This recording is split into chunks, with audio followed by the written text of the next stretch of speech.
ఓం నమో వెంకటేశాయ. అల్పమేధా నివారణ అనల్ప ఫలధారణ గోవింద గోవింద. అనంతభారూపధరోసి దేవా అనంతరూపై పరిరాధితోసి అనంతగాం చిత్తరుచిం దధాసి అనంతమేవాపి ఫలం దదాసి. ఓ జ్ఞానస్వరూపుడమైనటువంటి పరమాత్మ, నీవు అఖండ సచ్చిదానంద స్వరూపుడివి, అఖండమైనటువంటి చైతన్య స్వరూపుడివి. నీవు అనంతమైనటువంటి ఈ దేవతల యొక్క రూపాలలో నువ్వే ప్రతిభాసిస్తున్నావు. అనంతమైనటువంటి నీ యొక్క రూపం మీద ఉండేటువంటి శ్రద్ధను నీవే మాలో పెంచుతున్నావు. అంతేకాకుండా అనంతమైనటువంటి ఫలాన్ని ఇవ్వటానికి నీవే సిద్ధమై ఉన్నావు. ఇటువంటి అనంత స్వరూపుడమైనటువంటి నిన్ను ఆశ్రయించేటువంటి అనంతమైన శ్రద్ధను మాకు నిరంతరం కలుగచేయి అని అఖిలాండకోటి బ్రహ్మాండ నాయకుడు శ్రీ వెంకటేశ్వర స్వామివారిని మనసారా ప్రార్థించుకుంటూ శ్రీకృష్ణ పరమాత్మ అనుగ్రహించినటువంటి శ్రీమద్భగవద్గీత గ్రంథం యొక్క అధ్యయన కార్యక్రమాన్ని ఈ శుభ సాయంకాల వేళ మనం ప్రారంభం చేసుకుందాం. ప్రారంభంలో ఘనపాటి గారితో కలిసి ప్రార్థనా శ్లోకాలను సంకల్పవాక్యాలను చదువుకుందాం. కార్యక్రమానికి మంగళాచరణం చేసుకుందాం. ఓం నమో వెంకటేశాయ. శ్రీ గురు ప్రార్థన. గురుర్బ్రహ్మ గురుర్విష్ణు గురుర్దేవో మహేశ్వర గురుః సాక్షాత్ పరం బ్రహ్మ తస్మై శ్రీ గురవే నమః. శ్రీనివాస ప్రార్థన. సానుస్థాపిత తార్క్ష్యాయ తార్క్ష్యాచల నివాసినే మాయాగూఢ విమానాయ గరుడస్కంధవాసినే. అథ సంకల్పః శ్రీమత్ ఆదివరాహ క్షేత్రే విరాజమానస్య అఖిలాండకోటి బ్రహ్మాండనాయకస్య శ్రీ పద్మావతీ జానేః భగవతః శ్రీ వెంకటేశ్వర స్వామినః దివ్య సన్నిధౌ భగవతః శ్రీకృష్ణ పరమాత్మనః అనుగ్రహేణ అస్మాకం సర్వేషాం శారీరస్య మానసస్య చ బలస్య సిద్ధ్యర్థం సమస్తానాం అసాధ్య వ్యాధీనాం నివారణార్థం సర్వయజ్ఞ ఫలప్రాప్త్యర్థం సర్వాసాం సంపదాం ప్రాప్త్యర్థం విద్యార్థినాం బుద్ధిశక్తి వృద్ధి ద్వారా పరీక్షాసు ఉత్తీర్ణత సిద్ధ్యర్థం అధికారిణాం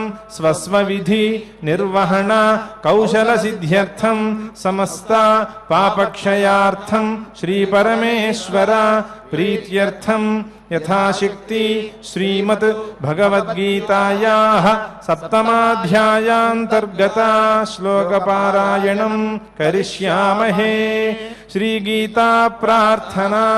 సర్వోపనిషదో గావో దోగ్ధా గోపాలనందనః పార్థో వత్సః సుధీర్భోక్తా దుగ్ధం గీతామృతం మహత్. శ్రీకృష్ణ ప్రార్థనా. శ్రీవత్సాంకం మహోరస్కం వనమాలా విరాజితం శంఖచక్రధరం దేవం కృష్ణం వందే జగద్గురుం. శ్రీవేదవ్యాస ప్రార్థనా. కృష్ణద్వైపాయనం వ్యాసం సర్వలోకహితే రతం వేదాబ్జభాస్కరం వందే శమాదినిలయం మునిం. శ్రీ గురుభ్యో నమః. పరమాత్మ మానవులలో ఉండేటువంటి 4 రకాల విధానాల గురించి ప్రత్యక్షంగా స్పష్టంగా వివరిస్తూ వస్తున్నాడు. ఆ వివరణలో ఒకరు కేవలం పాపకార్యాలను చేసుకుంటూ తమ జీవితాలను వ్యర్థం చేసుకునే విభాగంలో ఉండేవారు. మరొకరు అత్యున్నతమైనటువంటి విధానంలో ఏ రకమైనటువంటి కోరికలు లేకుండా పరమాత్మనే ఆశ్రయించి పరమాత్మ ద్వారా అనంతమైనటువంటి ఫలితాన్ని పొందేవారు. వీరు 2వ రకం అని అనుకోవచ్చు. 3వ రకంలో ఏవో ఒక కోరికలతో ఆ కోరికలను తీర్చుకోవటానికి పరమాత్మనే ఆశ్రయించేవారున్నారు. వీరు తమ కష్టాలను పోగొట్టుకోవాలని కానీ, లేదా పరమాత్మ స్వరూపాన్ని తెలుసుకోవాలని కానీ, లేదా పరమాత్మ ద్వారా ఏదో ఒక ప్రయోజనాన్ని పొందాలని కానీ ప్రయత్నం చేస్తూ ఆ ప్రయత్నంలో పరమాత్మనే ఆశ్రయిస్తూ ఉంటారు. వీరు 3వ రకానికి చెందినవారు. 4వ రకానికి చెందినవారు అటు దుష్కార్యాలను చేయరు, ఇటు పరమాత్మను కూడా ఆశ్రయించరు, అటు మనసులోని కోరికలన్నిటినీ వదిలిపెట్టుకోలేరు, ఇటు కోరికలను తీర్చుకోవటానికి పరమాత్మను ఆశ్రయించేటువంటి సద్జ్ఞానం లేదా మంచి జ్ఞానం వీరికి లేదు. అందువల్ల వీరు పరమాత్మ కంటే భిన్నంగా దేవతలను కొంతమందిని వీలే కల్పించుకుని ఆ దేవతల ద్వారా తాము అనుకున్నటువంటి ప్రయోజనాలను పొందాలి అని ప్రయత్నం చేస్తూ ఉంటారు. దానికి వీరి యొక్క కామాలు అంటే వీరి యొక్క కోరికలు కొంత కారణమైతే కొంత వీరి యొక్క అజ్ఞానం కూడా కారణం. ఆ కోరికలతో నిండిపోయినటువంటి మనస్సుతో వీరు పరమాత్మ కంటే వేరుగా ఆయా దేవతలను భావిస్తూ ఆయా దేవతలను ఉపాసించుకుంటూ ఆయా దేవతల ద్వారా ఫలితాలను పొందటానికి ప్రయత్నం చేస్తూ ఉంటారు. వీరు 4వ రకానికి చెందినవారు అని 4 రకాల మనుష్యుల గురించిన వివరణను పరమాత్మ ఇస్తూ వస్తున్నాడు. ఇందులో కామైస్తైస్తైర్హృతజ్ఞానాః ప్రపద్యంతే అన్యదేవతాః తంతం నియమమాస్థాయ ప్రకృత్యా నియతా స్వయా అని ఆయా కోరికలతో ఆయా నియమాలను అనుసరిస్తూ పరమాత్మ కంటే వేరుగా ఆయా దేవతలను దర్శిస్తూ ఆయా దేవతల ద్వారా ఆయా ఫలితాలను పొందాలి అని ప్రయత్నం చేసుకుంటున్నారు. వీరికి కోరికలలో కూరుకుపోయి ఉండటం వలన వివేకం సరిగ్గా పనిచేయటం లేదు. ఫలితాన్ని ఇచ్చేవారెవరు, ఫలితం ఎవరి ద్వారా వస్తోంది, ఎవరిని ఆశ్రయించాలి, ఏ దేవతను పరమాత్మ యొక్క రూపంగా పరమాత్మ యొక్క శక్తిగా ఎలా భావించాలి అనేటువంటి వివేకం వీరికి పరిపూర్ణంగా లేదు. వివేకం పూర్తిగా తొలగిపోయింది. అందువలన వీరిలా వ్యవహరిస్తున్నారు అని కూడా చెప్పాడు. అయితే అటువంటి వారిని కూడా సన్మార్గంలో ఉండటం వలన వారిని నేను చేయి విడిచిపెట్టను అని ప్రత్యేకించి చెప్పాడు. యో యో యాం తనుం భక్తః శ్రద్ధయా అర్చితుమిచ్చతి తస్య తస్యాచలాం శ్రద్ధాం తామేవ విదధామ్యహం అని ప్రత్యేకించి చెప్పాడు. చేయి విడిచిపెట్టను, చేయి పట్టుకుని పైకి తీసుకువెళ్లే ప్రయత్నమే నేను చేస్తాను. ఏ దేవతా స్వరూపం మీద వారికి శ్రద్ధ కలుగుతోందో చూసుకుంటాను. నేను అంతర్యామిగా ఆయా మానవుల యొక్క హృదయాంతరాళాల్లో నిలిచి ఉండి ఏ దేవతా స్వరూపం మీద వారికి శ్రద్ధ కలుగుతోందో చూసుకుని ఆ దేవతా స్వరూపం మీద వారికి ఉండేటువంటి శ్రద్ధను నేను కొంచెం జాగ్రత్త చేస్తాను, కట్టుదిట్టం చేస్తాను. అచలమైనటువంటి శ్రద్ధను నేను వారికి ప్రసాదిస్తాను. సతయా శ్రద్ధయా యుక్తః తస్యా రాధనమీహతే లభతే చ తతః కామాన్ మయైవ విహితాన్ హితాన్ అని కూడా చెప్పాడు. ఆ శ్రద్ధతో ఆ మానవుడు మరింత ఉత్తమమైనటువంటి విధానాలలో ఆయా దేవతా ఉపాసనలను చేసుకుంటాడు, ఆయా దేవతలను పూజించుకుంటాడు. పూజించుకోవటం వలన ఆ ఫలితాలు అతనికి దక్కుతాయి. కానీ అతనికే తెలియని మరొక విషయం, ఆ ఫలితాలను ఇచ్చేది నేనే. లభతేచ తతః కామాన్, ఫలితాలను అందుకోవటం వరకే చూస్తున్నాడు. నేను అనుకున్నది దక్కింది అని అనుకుంటున్నాడు, కానీ ఇచ్చింది ఎవరు అని విచారణ చేసుకోవటం లేదు. ఇచ్చింది నేనే, ఇచ్చేది నేనే. మయైవ విహితాన్ హితాన్, నేనే కదా ఇవ్వాలి. ఎందుకంటే ఫలమత ఉపపత్తే అని బ్రహ్మసూత్రం. ఫలం అత అస్మాత్ సర్వజ్ఞాత్ సర్వశక్తే పరమేశ్వరాత్ భవతి కుతః ఉపపత్తే.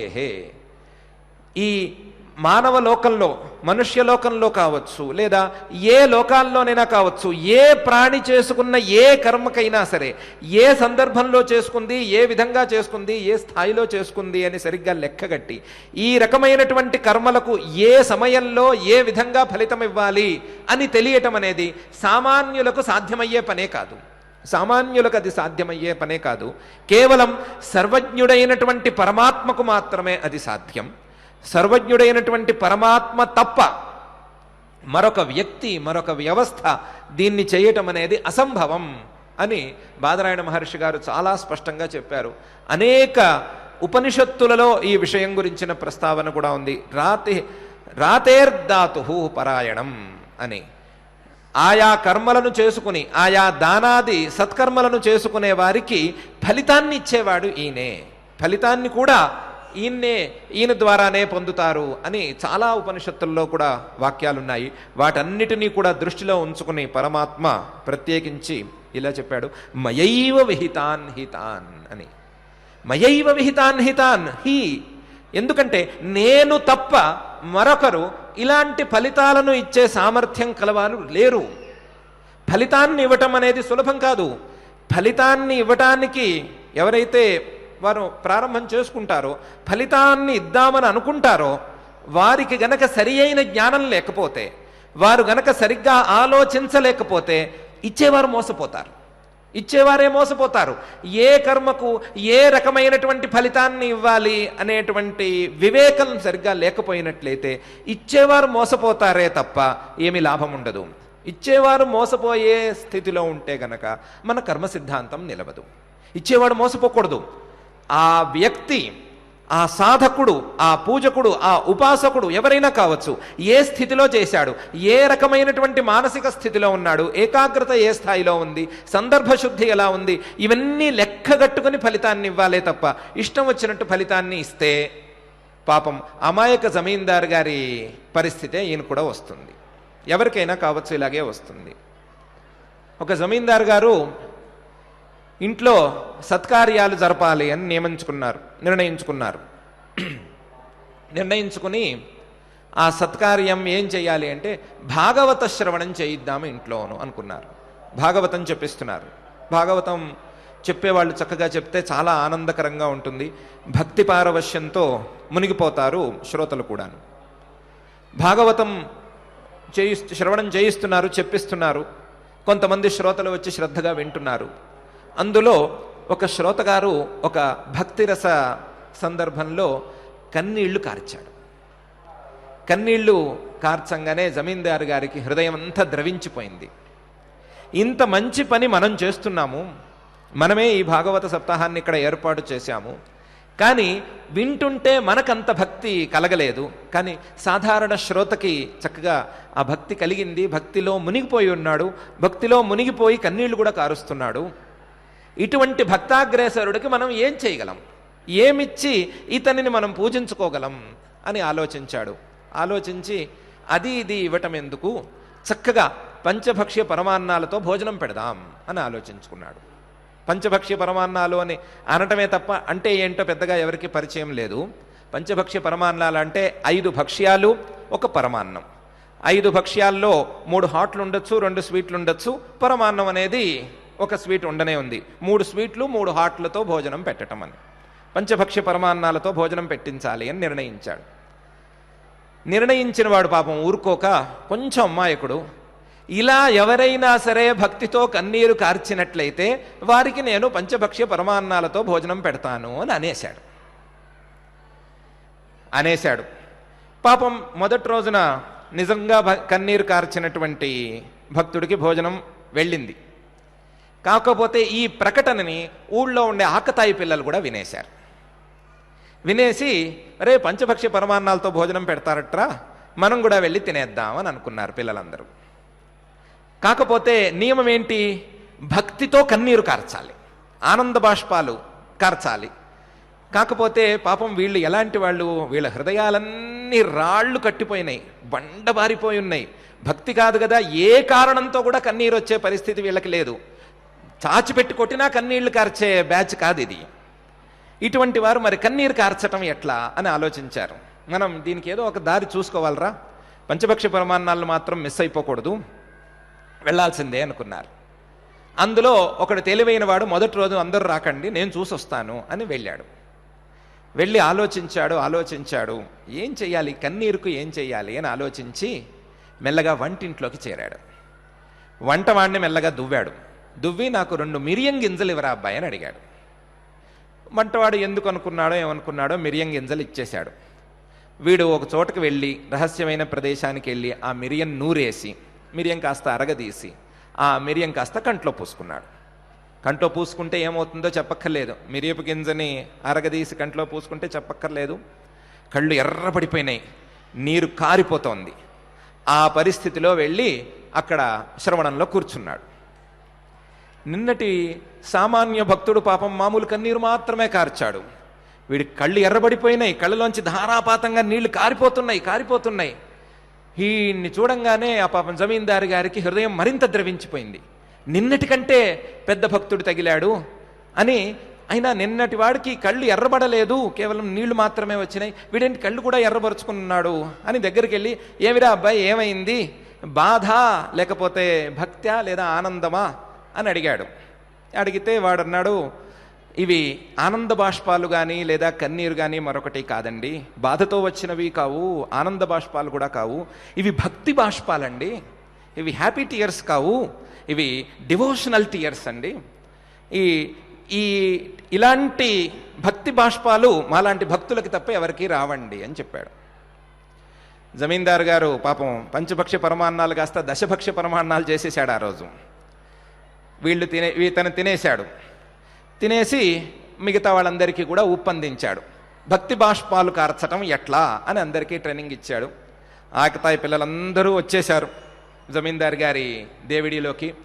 అందరూ కన్నీరు కార్చేస్తున్నారు. సారీ, కన్నీరు అనకూడదు, దాన్ని భక్తి బాష్పాలు అనాలి. ఆ భక్తి బాష్పాలు కార్చేస్తున్నారు, కార్చేసి తినేస్తున్నారు, వెళ్ళిపోతున్నారు. జమీందారు గారు పాపం వేరే లెక్క కట్టడం లేదు. ఆయన ఇలాంటి భక్తులకి సేవ చేయటం భాగ్యంగానే భావిస్తూనే ఉన్నాడు. ఈ లోపల వంటవాడు జమీందారు గారికి లిస్టు రాశాడు. వస్తువులు కొనాల్సిందే కదా, సరుకులు కొనాలి కదా. ఆ సరుకుల్లో 100 కిలోల బియ్యం రాశాడు. దాని కింద మిరియాలు 100 కిలోలు అని రాశాడు. బియ్యం 100 కిలోలు, దాని కింద మిరియాలు 100 కిలోలు అని రాశాడు. జమీందారు గారు లిస్టు చూసి భయపడ్డాడు. బియ్యం 100 కిలోలు అంటే అందం చందం, 100 కిలోలు బియ్యం ఉడకవలసిందే, కానీ మిరియాలు 100 కిలోలు ఎందుకురా, ఎంత మిరియాలు చారులో నువ్వు ఎక్స్పర్ట్ అయినా సరే 100 కిలోల మిరియాలతో చారేం పెడతావురా, మిరియాలు అన్నం అంటే మిరియాలు ఉడకబెట్టి అన్నం ఏమన్నా పెడతావా, ఏం చేస్తావు అని పిలిచి అడిగాడు.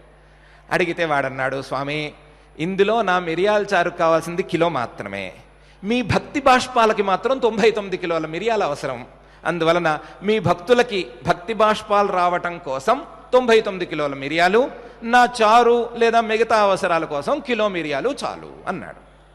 అప్పుడు పాపం జమీందారు గారికి కళ్ళు తెరుచుకున్నాయి. కళ్ళు తెరుచుకొని కాస్త ఏదో కట్టుదిట్టం చేసుకున్నాడో తర్వాత ఏం చేశాడో మనకి సరైన ఇన్ఫర్మేషన్ లేదు. పాపం ఇంతవరకు అయితే మాత్రం మోసపోయాడు.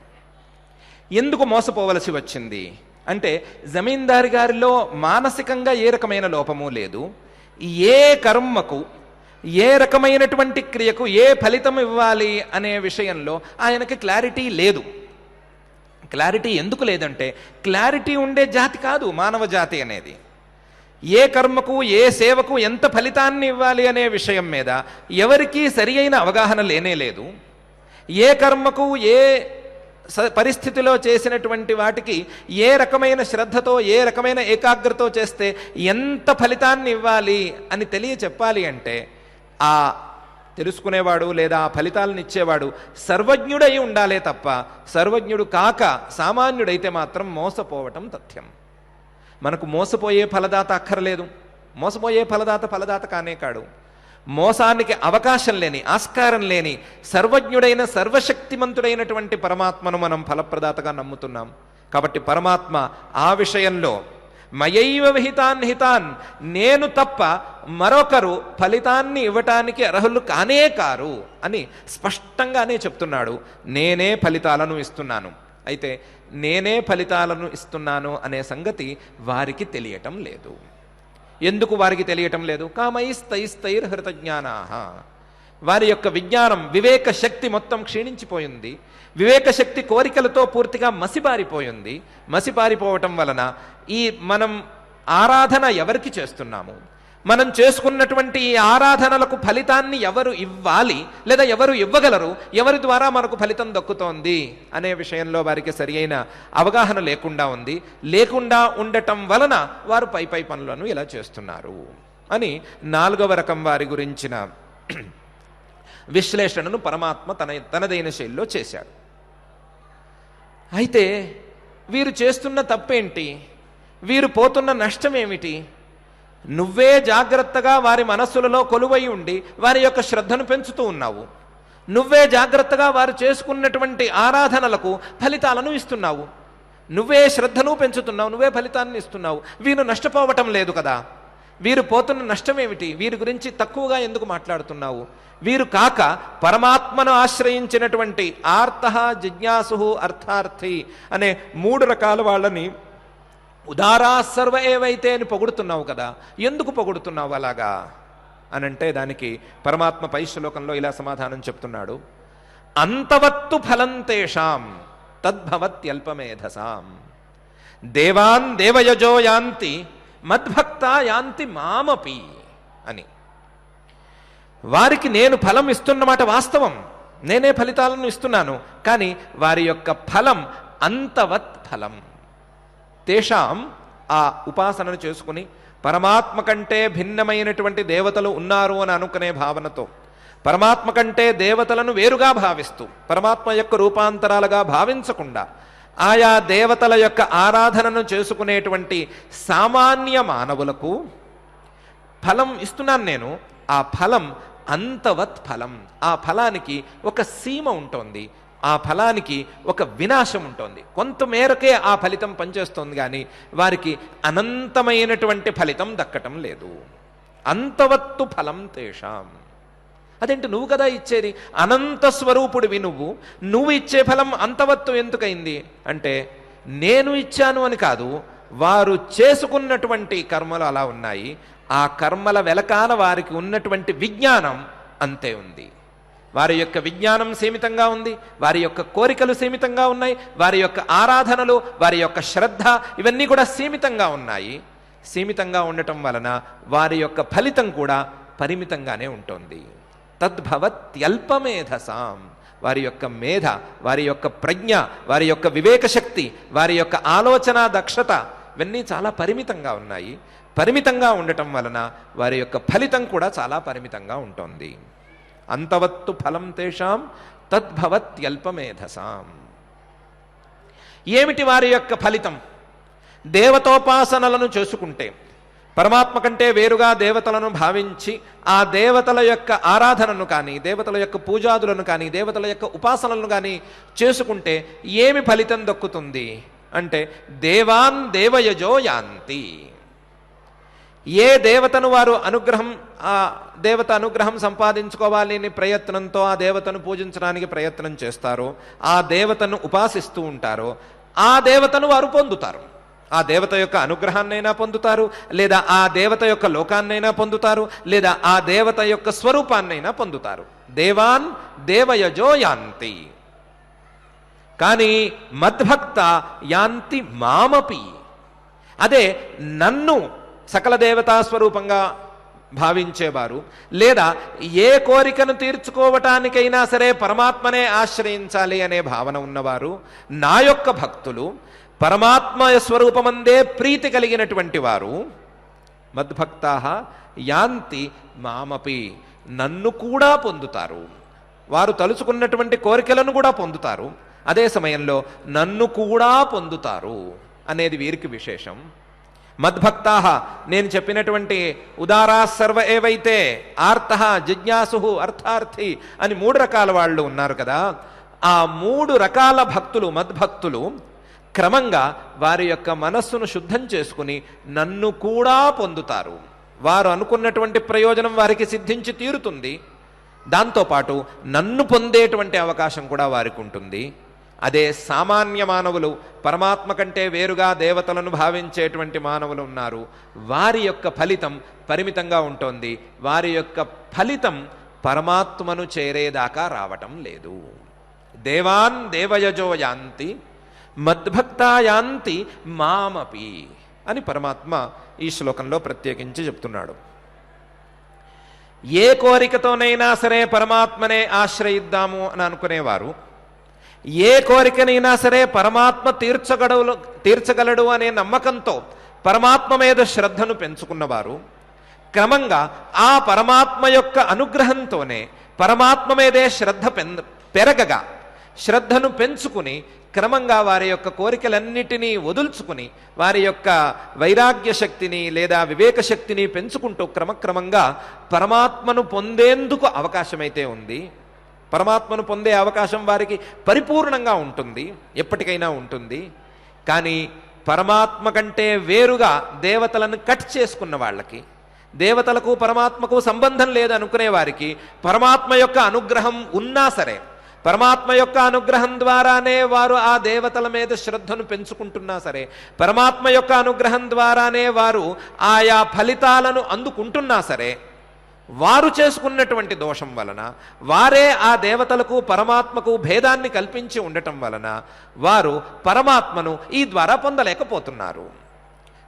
వారికి కూడా శ్రద్ధ ఉంది, వారికి కూడా కోరిక ఉంది, వారు కూడా శ్రమిస్తున్నారు, వారు కూడా ఫలితాలను అందుకుంటున్నారు. కానీ కేవలం పరిమితమైనటువంటి ఫలితాలను మాత్రమే అందుకుంటున్నారు. పైకి వెళ్ళటానికి వారి యొక్క దారి తెరుచుకోలేదు. ఆ దారి ఎక్కడో లేదు, వారి యొక్క మేధలోనే, వారి యొక్క బుద్ధిలోనే ఉంది. వారి యొక్క భేద జ్ఞానమే, వారి యొక్క భేద బుద్ధే ఆ దారిని కట్ చేసేస్తోంది.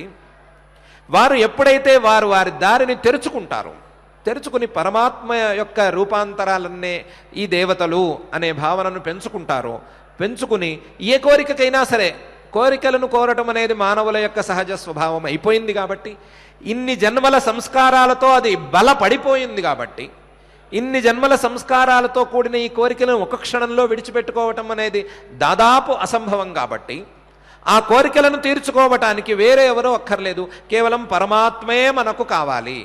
ఏ దేవత అక్కర్లేదు కాదు, ఏ దేవత మీద ద్వేషం కాదు, ఏ దేవత పరమాత్మ కంటే తక్కువ అని కూడా కాదు. అది కూడా చాలా పనికిరాని భావన. ప్రతి దేవత పరమాత్మ యొక్క రూపమే. పరమాత్మ యొక్క ఒక రూపం ఆయా దేవతా రూపంలో మనకు భాసిస్తున్నది. ఒక దేవతా రూపం మీద మనకు శ్రద్ధ ఉన్నది అంటే దానికి కారణం మనం అనేక జన్మలలో పెంచుకున్న సంస్కారమే తప్ప అది పరమాత్మ కంటే వేరనో ఎక్కువనో తక్కువనో కాదు. పరమాత్మ కంటే ఏ దేవత, ఏ వస్తువు, ఏ ప్రాణి, ఏ జీవుడు వేరు కాడు అని పరమాత్మ ఎన్నిసార్లు చెప్తూ ఉన్నాడు అనే వివేకాన్ని పెంచుకున్నట్లయితే, పరమాత్మ స్వరూపంగానే ఆయా దేవతలను భావించుకుంటూ ఉన్నట్లయితే కోరికలు తీరటం అనేది తథ్యం. కోరికలు తీరటం ఎట్లాగో ఉండేదే. దానితో పాటుగా, కోరికలు తీరటంతో పాటుగా ఆ శ్రద్ధ, ఏకాగ్రత పరమాత్మ మీద క్రమక్రమంగా పెరిగి క్రమంగా పరమాత్మనే పొందేంత స్థాయికి ఆ సాధకుడు చేరుకోగలుగుతాడు అని పరమాత్మ ఒక ఉపదేశాన్ని చేస్తున్నాడు, ఒక హెచ్చరికను కూడా చేస్తున్నాడు. ఏమని హెచ్చరిక చేస్తున్నాడు? అంతవత్తు ఫలం తేషాం తద్భవత్యల్పమేధసాం. ఏ ఫలితాన్నైనా పొందాలి అనంటే ఆ ఫలితం పొందటానికి చేసే ప్రయత్నం వెనకాల వివేకం తప్పకుండా ఉండాలి. వివేకం గనక లోపిస్తే, వివేకం గనక కుంటుపడితే, వివేకంలో సరి అయినటువంటి క్వాలిటీ లేకపోతే, వివేకం సరి అయిన రీతిలో సాగకపోతే ఆ ప్రయత్నం అనంతంగానైతే సాగదు. అనంతంగా ఆ ప్రయత్నం వెళ్ళదు. కేవలం ఆ ప్రయత్నం ఏదో ఒక పరిమితమైనటువంటి ఫలితంతో ఆగిపోతుంది. అంతవత్తు ఫలం తేషాం తద్భవత్యల్పమేధసాం.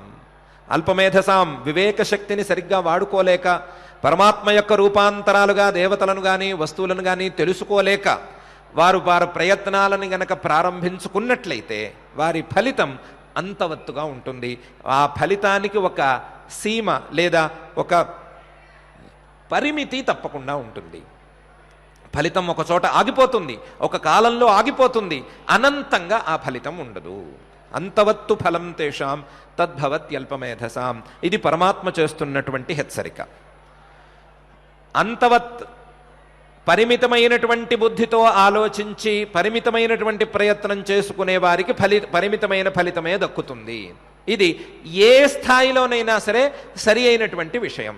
పరిమితమైన ప్రయత్నానికి పరిమితమైనటువంటి ఫలితం, పరిమితమైనటువంటి వివేకానికి పరిమితమైనటువంటి ఫలితం. మరి వివేక శక్తిని అపరిమితంగా చేసుకున్నట్లయితే, వివేక శక్తిని అపరిమితమైనటువంటి పరమాత్మ మీదకు మరల్చుకున్నట్లయితే ఆ ఫలితం కూడా, దానికి చివరిలో వచ్చేటువంటి ఫలితం కూడా అనంతంగా ఉంటుంది. అంతవత్తుగా అయితే ఉండదు, దానికి పరిమితి ఉండదు, అనంతమైనటువంటి ఫలితం దక్కుతుంది అని రెండవ ఉపదేశం చేస్తున్నాడు. ఈ విషయాన్ని పరమాత్మ ఛాందోగ్యోపనిషత్తు నుంచి తీసుకువచ్చాడు. ఛాందోగ్యోపనిషత్తులో ఉద్గీత విద్య అనే ఒక ప్రకరణంలో ముగ్గురు మహానుభావులు పరస్పరం సంవాదం చేసుకుంటున్నారు. జైవలిహి, శాలావత్య అని ఇంకొక మహర్షి గారు, మొత్తం ముగ్గురు సంవాదం, పరస్పరం భాషణం చేసుకుంటున్నారు. వీరు ఉద్గీతం అంటే ఏమిటి, ఆ సామ యజ్ఞంలో గానం చేసేటువంటి సామ ఏ విధంగా ఉంటుంది, దాని భాగాలు ఏంటి, ఏ ఏ భాగానికి ఏ ఏ విధమైనటువంటి ఉపాసనలు చేయాలి అని విచారించుకుంటున్నారు. కా సామ్నో గతి అని ప్రశ్న మొదలైంది. అసలు మనం ఈ సామవేదాన్ని లేదా ఈ సామగానాన్ని ఇక్కడ చేస్తున్నాం కదా, దీనికి బేస్ ఏంటి, ఈ సామకి అసలు సిసలు ఆశ్రయం ఎవరు, లేదా ఈ సామగానానికి ఫలితాన్ని ఇచ్చేవారెవరు అని వాళ్ళు విచారణను ప్రారంభించుకోగా విచారణ పైకి వెళ్ళగా ఆకాశ ఇతి అనంతవరకు వచ్చింది, అయం లోక అనంతవరకు వచ్చింది. ఆ శాలావత్య అనే ఒక మహానుభావుడు అయం లోక గతి అని చెప్పాడు. చెప్పినప్పుడు ఈ జైవలిహి మూడో ఆయన అంతవత్ ఖలు తే శాలావత్య సామ అని నిందించాడు.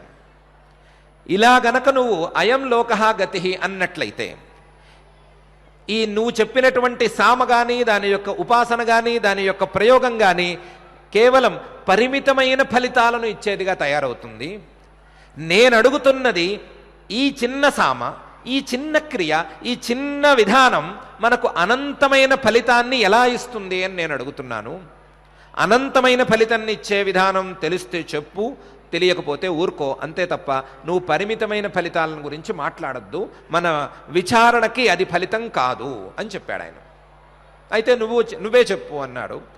చెప్పమంటే ఆయన అస్య లోకస్య కాగతిరిత్యాకాశ ఇతి హోవాచ సర్వాణి హవా ఇమాని భూతాన్యాకాశాదేవ సముత్పద్యంతే ఆకాశం ప్రత్యస్తయంత్యాకాశో హ్యేవైభ్యోజ్గాయాన్ ఆకాశ పరాయణం స ఏష పరోవరీయానుద్గీత స ఏషోనంతః అని అనంతమైనటువంటి ఉద్గీతాన్ని, అనంతమైనటువంటి ప్రయోజనాన్ని సంపాదించుకోవాలి అనంటే ఈ సామ మొత్తానికి, ఈ ఉద్గీతం మొత్తానికి, ఈ ఉపాసన, ఈ ప్రకరణం, వీటన్నిటికీ మొత్తానికి ఆకాశం అంటే ప్రపంచమంతా వ్యాపించి ఉన్నటువంటి, ప్రపంచమంతా తానై ఉన్నటువంటి, ప్రపంచం మొత్తానికి సృష్టి స్థితి లయ కారణమైనటువంటి పరమాత్మనే గతిగా భావించాలి, పరమాత్మనే ఆశ్రయంగా భావించాలి.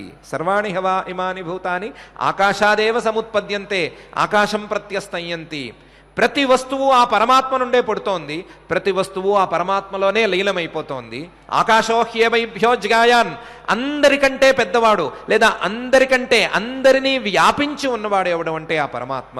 ఆకాశ పరాయణం, ఏ ఫలితాన్ని ఇవ్వాలన్నా, ఏ వ్యక్తి లయం అవ్వాలన్నా, ఏ వస్తువు లయం అవ్వాలన్నా, ఏ రకంగా చూసుకున్నా సరే చివరి మెట్టు లేదా చివరి ఆఖరి మజిలి అనేది ఏముంది అని అడిగితే ఆకాశ పరాయణం, ఆ ఆకాశ స్వరూపమైనటువంటి సర్వత్రా వ్యాపించి ఉన్నటువంటి పరమాత్మే అలాంటిది అని ప్రత్యేకించి శాలావత్యుడు చెప్పాడు. జైవలి మహర్షి గారు చెప్పారు. ఆ జైవలి మహర్షి గారు చెప్పినటువంటి విషయాన్ని కొంచెం సూచన చేస్తూ పరమాత్మ కూడా ఇక్కడ అంతవత్తు ఫలం తేషాం తద్భవత్యల్పమేధసాం, అల్పమేధసాం తక్కువగా భావించి దేవతలను పరమాత్మ యొక్క రూపాలుగా భావించకుండా పరమాత్మ కంటే వేరుగా భావించి పరిమితం చేసినట్లయితే మేధస్సు గనక తక్కువైపోతే, తెలుగులో మేధస్సు తక్కువైపోతే అంతవత్తు ఫలం తేషాం, వారి యొక్క ఫలితం కూడా అంతే తక్కువైపోతుంది. ఎందుకు తక్కువైపోతుంది? ఆ ఫలితాన్ని ఇచ్చే ఆశ్రయం, ఆ పరాయణం తక్కువ చేసేసుకున్నారు కాబట్టి తక్కువైపోతోంది. ఎందుకు తక్కువైపోతోంది అంటే దేవాన్ దేవయజోయాంతి, ఏ ఉపాసనకైనా సరే ఫలితం ఏమిటి అని విచారణ చేసుకుంటే, ఏ ఉపాసననైనా చేసుకున్న వారికి ఫలితం ఏం దక్కచ్చు, ఏ దేవతను ఆరాధించిన వారికి ఫలితం ఏమి దక్కచ్చు అంటే ప్రారంభ స్థాయిలో ఆలోచించుకుంటే వారు కోరుకున్న ఫలితం కొంచెం ఎక్కువ తక్కువల్లో దొరకచ్చు. వారు ఏదో ఒక విఘ్నాలు పోవాలి అని కోరుకుంటే అది ఇటు అటుగా సాగచ్చు. సంపదలు రావాలి అని ఒక దేవతను ఆశ్రయిస్తే ఒక రకంగా అవ్వచ్చు, ఇంకోటి ఏదో శక్తి రావాలి అని మరొక దేవతను ఆశ్రయిస్తే ఇంకోటి ఏదో అవ్వచ్చు, లేదా నిర్విఘ్నంగా సాగాలి. రకరకాల కోరికలను మనం కోరికలను లెక్క పెట్టలేము కాబట్టి ఏ కోరిక కోరుకున్నామో ఆ కోరిక కొంచెం ఇటు అటుగా తీరవచ్చు. ఇది మొదటి దశ. రెండవది, ఇదే ఉపాసన పెరిగినట్లయితే, ఇదే ఉపాసన కాస్త పై స్థాయికి చేరినట్లయితే ఆ దేవత ఉండేటువంటి లోకంలోకి సాధకుడు చేరవచ్చు. దేవాన్ దేవయజోయాంతి, దేవతలను పూజించేవారు ఆ దేవతలను పొందుతారు, ఆ దేవతల స్థానానికి వెళతారు. ఇంకా పై స్థాయిలో గనక ఉపాసన చేసుకోగలిగితే ఆ దేవతా స్వరూపాన్నే పొందవచ్చు. తం యథా యథా ఉపాసతే తదేవ భవతి. ఏ రకంగా ఉపాసన చేసుకుంటాడో, ఏ రకమైనటువంటి ఉపాసనను సాధకుడు చేసుకుంటాడో ఆ స్వరూపాన్ని పొందుతాడు. ఏ దేవతను తను ఉపాసిస్తాడో ఆ దేవతా స్వరూపాన్ని పొందుతాడు అని అంతవరకు అయితే ఫలం రావచ్చు. కానీ ఆ దేవతను ఏ రకంగా ఉపాసించాడు అంటే పరమాత్మ కంటే వేరుగా ఉపాసించాడు. దేవతనే పొంది లేదా దేవతయే దేవతా స్వరూపంలోనే కలిసిపోయినా సరే ఈ వ్యక్తి, ఈ సాధకుడు పరమాత్మ కంటే వేరుగానే ఉన్నాడు. ఎందుకంటే తద్భవత్యల్పమేధసాం దేవాన్ దేవయజోయాంతి. దేవతా స్వరూపాన్ని పొందినా సరే వాడి యొక్క పరిమితమైనటువంటి వివేక శక్తి వలన వాడి యొక్క ఫలితం పరిమితంగానే ఉంటుంది. దేవాన్ దేవయజోయాంతి, ఏమి అనంతమైనటువంటి ఫలితం దక్కటం లేదు. అంతవత్తు ఫలం తేషాం అని. అదే ఏ రూపంలో ఉన్నా సరే అది పరమాత్మ యొక్క రూపమే అనే భావనతో పరమాత్మనే ఆశ్రయించాలి అనే ఉద్దేశంతో ఉపాసనలను చేసుకునే వారి యొక్క ఫలితం ఏమిటి అంటే మద్భక్తాః యాంతి మామపి. మద్భక్తాః, నా యొక్క భక్తులు, నా మీద భక్తి కలిగిన వాళ్ళు, నా మీద ప్రేమ కలిగిన వాళ్ళు, నా మీద ప్రీతి కలిగిన వాళ్ళు, నా మీద ఏదో ఒక కారణంతో ప్రీతి కలిగిన వాళ్ళైనా సరే, ఏదో ఒక కారణంతో, నా మీద అవ్యాజమైన ప్రేమ అక్కర్లేదు, నా మీద ఏ రకమైన కోరికతో సంబంధం లేని ప్రేమ అనేది అక్కర్లేదు, నా మీద ఏదో ఒక కోరిక తీరుస్తున్నాడు కాబట్టి పరమాత్మ మనకు కావాలి అనే కోరిక ఉన్నా పర్వాలేదు, ఆ రకమైన ప్రీతి ఉన్నా పర్వాలేదు. మద్భక్తాః, వాళ్ళను కూడా నా భక్తుల కోవలోకి చేర్చేసుకున్నట్లే. నా యొక్క నిజమైన భక్తులు అంటే ఏ కోరిక లేకుండా పరమాత్మ యొక్క స్వరూపాన్ని పొందాలి అనే ఉద్దేశంతో నన్ను ఆశ్రయించేవారే నిజమైన భక్తులు అనే విషయాన్ని పరమాత్మ చెప్పేశాడు. ప్రియోహి జ్ఞానినోత్యర్థమహం సచ మమ ప్రియ అని. వాడికి నేను ఏ కారణం లేకుండా అవ్యాజంగా నేను ప్రియంగా ఉంటాను కాబట్టి నాకు కూడా వాడలాగే ప్రియుడు అని చెప్పేశాడు.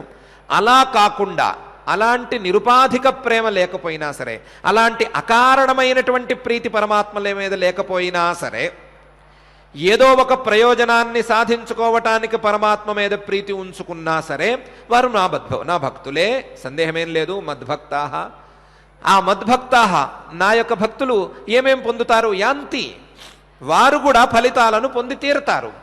ఫలితాలను ఇచ్చేవాడు నేనే కాబట్టి ఆ ఫలితాలను వారి యొక్క కర్మానుసారమో లేదా వారి యొక్క ఉపాసనానుసారమో నేనే తీరుస్తాను కాబట్టి, ఇస్తాను కాబట్టి వారు ఖచ్చితంగా ఫలితాలను పొందుతారు. కానీ వారికి ఉండేటువంటి ఒకే ఒక అడ్వాంటేజ్ ఏంటంటే మామపి, నన్ను కూడా పొందుతారు. క్రమక్రమంగా నన్ను పొందేందుకు అవకాశాన్నైనా పొందుతారు. నన్నే ఆశ్రయించుకుని ఉన్నారు, నా మీదే శ్రద్ధను కలిగి ఉన్నారు. నేను ఎవరికి ఏ రూపం మీద శ్రద్ధ ఉంటే ఆ శ్రద్ధను పెంచుతూ ఉంటున్నాను కాబట్టి పరమాత్మ స్వరూపం మీద లేదా వ్యాపించి ఉన్నటువంటి సమస్త దేవతలలోనూ, సమస్త ప్రాణులలోనూ, సమస్త వస్తువులలోనూ వ్యాపించి ఉన్నటువంటి పరమాత్మ స్వరూపాన్ని వారు ఒక్కసారి భావిస్తే ఆ స్వరూపం మీద నేను శ్రద్ధను పెంచుతాను కాబట్టి క్రమక్రమంగా అలాంటి అనంతమైన స్వరూపాన్ని వారు పొందేందుకు అవకాశం ఉంటుంది. మద్భక్తాః యాంతి మామపి, నన్ను కూడా పొందగలరు. వారు ఏ కోరికతో మొదలు పెట్టారో, ఏ కోరికతో ప్రారంభం చేసుకున్నారో ఆ కోరిక తీరటం తథ్యం. దాంతోపాటుగా నన్ను కూడా పొందటం అనేది వాళ్ళకు ఉండేటువంటి స్పెషల్ అడ్వాంటేజ్ లేదా వారికి ఉన్నటువంటి ప్రత్యేకమైన ప్రతిపత్తి. కాబట్టి ఏ పరిస్థితులలోనైనా సరే, ఏ కోరికతోనైనా సరే, ఏ ప్రయోజనాన్ని ఆకాంక్షించినా సరే, ఏ దేవతను ఆశ్రయించినా సరే, ఏ దేవతను పూజించుకున్నా, ఏ ఉపాసనను చేసుకున్నా, ఏ రకంగా ఉన్నా సరే ఆ దేవతలందరూ కూడా పరమాత్మ యొక్క రూపాంతరాలే అని భావించవలసింది. మనం ఆయా దేవతలను పరమాత్మ రూపంగా భావిస్తూ పరమాత్మనే ఆశ్రయిస్తూ ఉన్నట్లయితే క్రమక్రమంగా మన మెట్లు పరమాత్మ వైపుగా తప్పకుండా తెరుచుకుంటాయి. మన దారి మొత్తం పరమాత్మ వైపుగా వెళుతుంది అనే విషయాన్ని తెలుసుకోవాల్సింది. ఇలా తెలుసుకోకుండా గనక మేధస్సును లేదా మన వివేక శక్తిని అల్పం చేసుకుంటే, మన వివేక శక్తిని తగ్గించుకుంటే, మన వివేక శక్తిని క్షీణింపజేసుకుంటే, మన వివేక శక్తిని కోరికలతో పాడు చేసుకుంటే పరిమితమైనటువంటి అంతం ఉండేటువంటి, వినాశం ఉండేటువంటి, కాలకృతం కానీ దేశకృతం కానీ ఏ రకంగానైనా సరే అంతం ఉండేటువంటి ఫలితాన్ని మాత్రమే పొందుతారు. అలాంటి తక్కువ స్థాయి పనులు ఎవరూ చేయవద్దు. తక్కువ స్థాయి పనులు వద్దు. అనంతమైన ఫలితాన్ని పొందేందుకు సులభమైనటువంటి ఉపాయాన్ని, మీకున్నటువంటి కోరికలను పాడు చేసుకోకుండానే పొందండి అని పరమాత్మ మనందరికీ ఒక ఆఫర్ లాంటిది ఇస్తున్నాడు. అంతవత్తు ఫలం తేషాం తద్భవత్యల్పమేధసాం దేవాన్ దేవయజోయాంతి మద్భక్తాయాంతి మామపి అని. మనమందరము పరమాత్మ యొక్క రూపాలుగా నిఖిల దేవతలందరినీ కూడా పరమాత్మ యొక్క రూపాలుగా, పరమాత్మ యొక్క అంశాలుగా, పరమాత్మ యొక్క శక్తులుగా, పరమాత్మ యొక్క ఒక విశేషాలుగా మనం భావిస్తూ ఉందాం. పరమాత్మ కంటే వేరుగా ఎవరూ లేరు, మనము లేము, దేవతలు లేరు, వస్తువులు లేవు, ఏవీ పరమాత్మ కంటే భిన్నం కావు. ఈ ప్రపంచమంతా కూడా పరమాత్మ యొక్క స్వరూపమే, పరమాత్మ యొక్క అంశాలతో నిండి ఉంది అని ప్రాథమిక స్థాయిలో మనం భావన చేసుకుందాం. ఈ భావనతో మనం ఆయా దేవతలను, మనకు ఇష్టమైన రూపాలను, లేదా మన సంస్కారాలకు తగ్గ రూపాలను, మన కోరికలకు తగ్గ రూపాలను కూడా మనం ఉపాసించుకుందాం, ఆరాధించుకుందాం, పూజించుకుందాం, భక్తిగా ప్రార్థించుకుని క్రమక్రమంగా మన కోరికలను తీర్చుకుంటూనే పరమాత్మ వైపుగా వెళ్ళేటువంటి ప్రయత్నం చేసుకుందాం. ఆ ప్రయత్నానికి సహకరించమని, ఆ ప్రయత్నంలో మనకు తోడుండమని ఆ అఖిలాండ కోటి బ్రహ్మాండ నాయకుడు దేవదేవుడు శ్రీ వెంకటేశ్వర స్వామి వారిని మనసారా ప్రార్థించుకుందాం. ఈ ప్రార్థనతో మనం ఈరోజు పారాయణ కార్యక్రమాన్ని ప్రారంభించుకుందాం.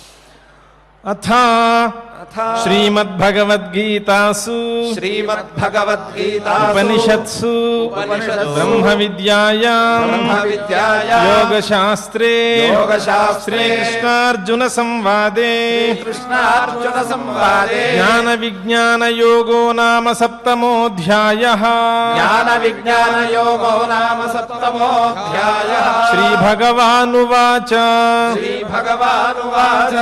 మయ్యాసక్తమనాః పార్థ యోగం యుంజన్మదాశ్రయః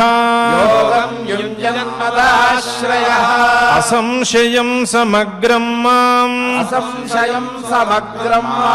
యథా జ్ఞాస్యసి తచ్ఛృణు జ్ఞానం తేహం సవిజ్ఞానం ఇదం వక్ష్యామ్యశేషతః యజ్ఞాత్వా నేహ భూయోన్యత్ జ్ఞాతవ్యమవశిష్యతే. మనుష్యాణాం సహస్రేషు కశ్చిద్యతతి సిద్ధయే యతతామపి సిద్ధానాం కశ్చిన్మాం వేత్తి తత్వతః. భూమిరాపో నలో వాయుః ఖం మనో బుద్ధిరేవ చ అహంకార ఇతీయం మే భిన్నా ప్రకృతిరష్టధా అపరేయమితస్త్వన్యాం ప్రకృతిం విద్ధి మే పరాం. జీవభూతాం మహాబాహో యయేదం ధార్యతే జగత్ ఏతద్యోనీని భూతాని సర్వాణీత్యుపధారయ అహం కృత్స్నస్య జగతః ప్రభవః ప్రళయస్తథా మత్తః పరతరం నాన్యత్ కించిదస్తి ధనంజయ మయి సర్వమిదం ప్రోతం మయి సర్వమిదం ప్రోతం సూత్రే మణిగణా ఇవ సూత్రే మణిగణా ఇవ రసోహమప్సు కౌంతేయ రసోహమప్సు కౌంతేయ ప్రభాస్మి శశి సూర్యయోః ప్రభాస్మి శశి సూర్యయోః ప్రణవః సర్వవేదేషు ప్రణవః సర్వవేదేషు శబ్దః ఖే పౌరుషం నృషు శబ్దః ఖే పౌరుషం నృషు పుణ్యో గంధః పృథివ్యాం చ పుణ్యో గంధః పృథివ్యాం చ తేజశ్చాస్మి విభావసౌ తేజశ్చాస్మి విభావసౌ జీవనం సర్వభూతేషు జీవనం సర్వభూతేషు తపశ్చాస్మి తపస్విషు తపశ్చాస్మి తపస్విషు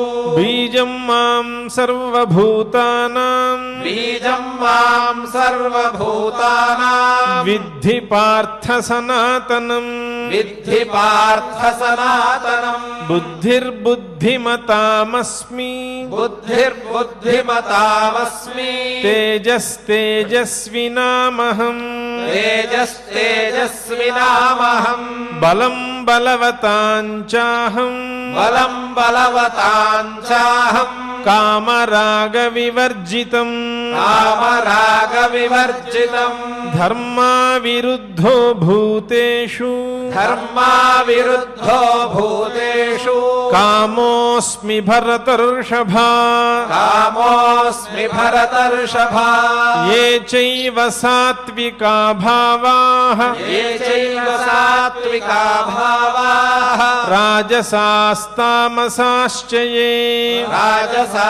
రాజసాస్తామసాశ్చ యే మత్త ఏవేతి తాన్ విద్ధి మత్త ఏవేతి తాన్ విద్ధి నత్వహంతేషు తే మయి నత్వహం తేషు తే మయి త్రిభిర్గుణమయైర్భావైః త్రిభిర్గుణమయైర్భావైః ఏభిః సర్వమిదం జగత్ ఏభిః సర్వమిదం జగత్ మోహితం నాభిజానాతి మోహితం నాభిజానాతి మామేభ్యః పరమవ్యయం మామేభ్యః పరమవ్యయం దైవీ హ్యేషా గుణమయీ దైవీ హ్యేషా గుణమయీ మమ మాయా దురత్యయా మమ మాయా దురత్యయా మామేవ యే ప్రపద్యంతే మామేవ యే ప్రపద్యంతే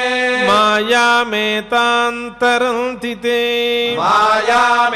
మాయామేతాంతరంతి తే నమాం దుష్కృతినో మూఢాః నమాం దుష్కృతినో మూఢాః ప్రపద్యంతే నరాధమాః ప్రపద్యంతే నరాధమాః మాయయాపహృత జ్ఞానాః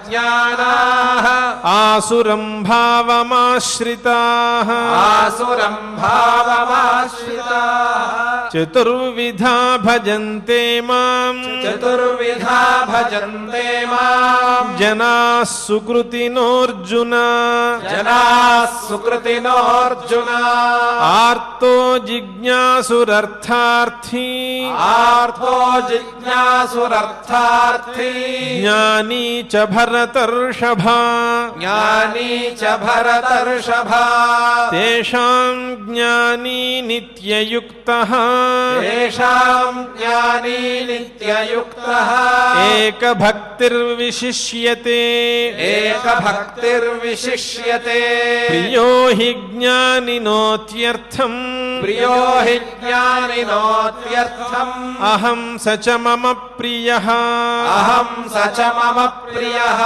ఉదారాः సర్వ ఏవైతే ఉదారాः సర్వ ఏవైతే జ్ఞానీ త్వాత్మైవ మే మతం జ్ఞానీ త్వాత్మైవ మే మతం. ఆస్థితः స హి యుక్తాత్మా ఆస్థితः స హి యుక్తాత్మా మామేవానుత్తమాం గతిం మామేవానుత్తమాం గతిం. బహూనాం జన్మనామంతే బహూనాం జన్మనామంతే జ్ఞానవాన్ మాం ప్రపద్యతే. జ్ఞానవాన్ మాం ప్రపద్యతే. వాసుదేవः సర్వమితి వాసుదేవః సర్వమితి సమహాత్మా సుదుర్లభః. సమహాత్మా సుదుర్లభః. కామైస్తైస్తైర్హృతజ్ఞానాః కామైస్తైస్తైర్హృతజ్ఞానాః ప్రపద్యంతేన్యదేవతాః ప్రపద్యంతేన్యదేవతాః తంతన్నియమమాస్థాయ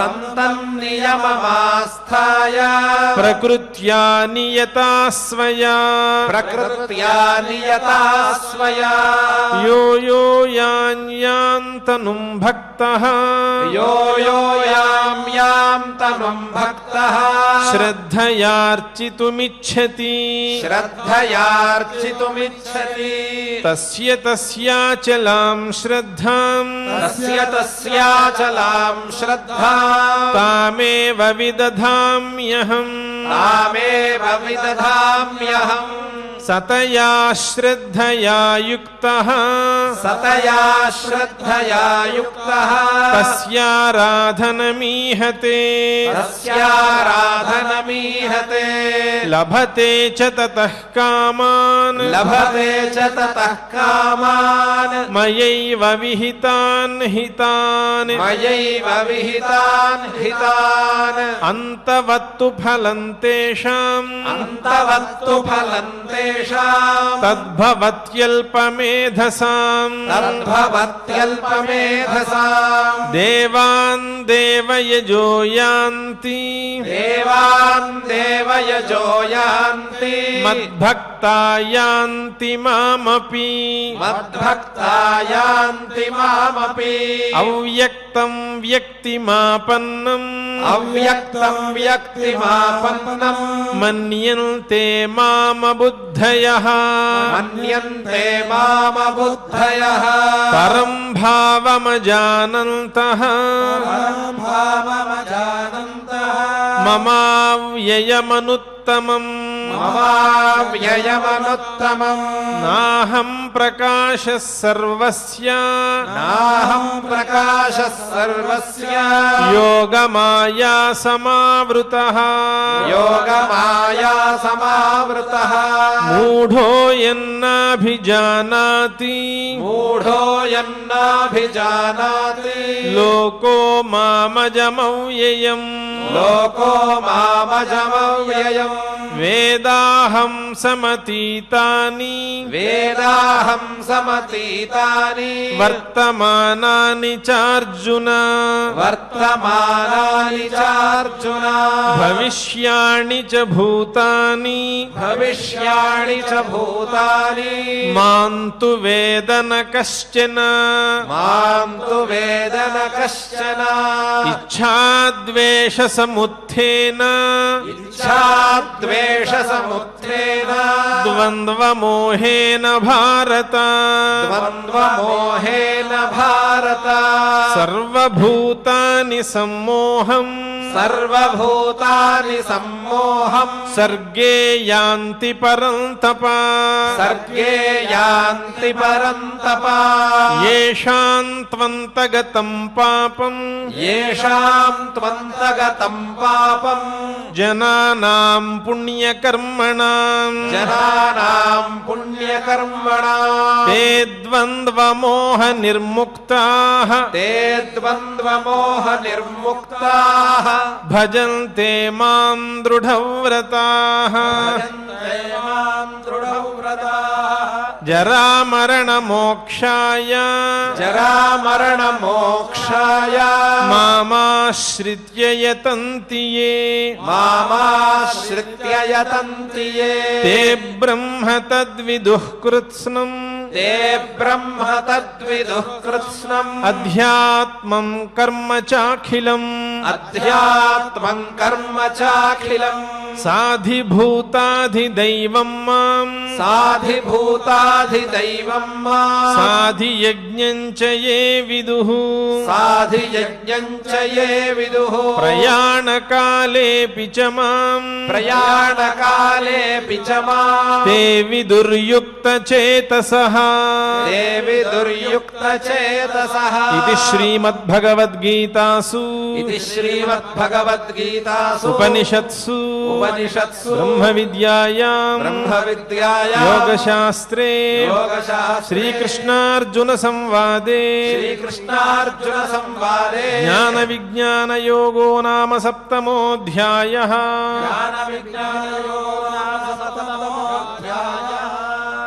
సప్తమాధ్యాయం మొత్తాన్ని పారాయణం చేసుకున్నాం. ఇప్పుడు నామ సంకీర్తనను ప్రారంభించుకుందాం. తిరుమల తిరుపతి దేవస్థానం వారి శ్రీ వెంకటేశ్వర సంగీత నృత్య కళాశాల అధ్యాపకులు శ్రీమతి డాక్టర్ కొల్లూరు వందన గారు ఇప్పుడు మనకు సంకీర్తనను చేయిస్తారు. అదేవిధంగా నామ సంకీర్తనను కూడా చేయిస్తారు. వారికి తిరుమల తిరుపతి దేవస్థానం వారి శ్రీ వెంకటేశ్వర సంగీత నృత్య కళాశాల అధ్యాపకురాలు శ్రీమతి పూర్ణ వైద్యనాథన్ గారు వయలిన్ మీద సహకరిస్తారు. అదేవిధంగా తిరుపతి ఎం సుధాకర్ గారు మృదంగం మీద సహకరిస్తారు.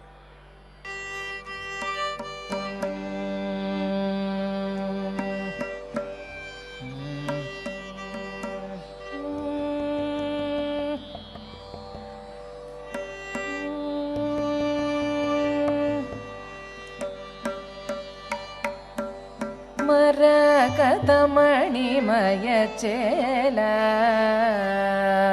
మరకతమణిమయ చేల కృష్ణ మరకతమణిమయ చేల కృష్ణ మరకతమణిమయ చేల గోపాల మన్మదన కోటి సౌందర్య విజిత పరమానంద గోవింద ముకుంద మరకతమణిమయ చేల గోపాల మన్మదన కోటి సౌందర్య విజిత పరమానంద గోవింద ముకుంద మరకతమణిమయ చేల గోపాల మన్మదన కోటి సౌందర్య విజిత పరమానంద గోవింద ముకుంద మరకతమణిమయ చేల గోపాల మన్మదన కోటి సౌందర్య విజిత పరమానంద గోవింద ముకుంద మరకతమణిమయ చేల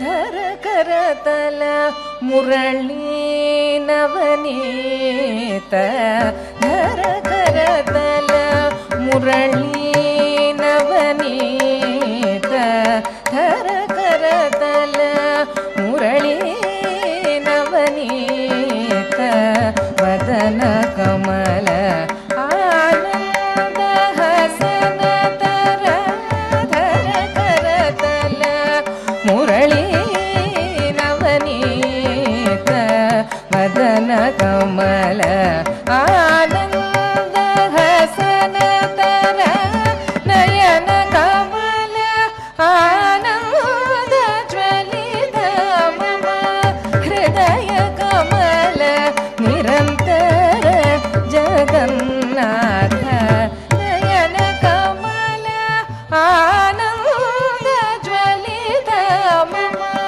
హృదయ కమల నిరంతర జగన్నాథ తాం తకిట తక తకధి మిరి సనిదత ఝణు సరి మగరి ద సరి మప తదాం తకిట తక తకధి మిరి సనిద ఝణు సరి మగరి ద సరి మప ఝణు సరి మగరి ద ఝం ఝం తకిట ధి తప మగరి తధి గిణత మరకతమణిమయ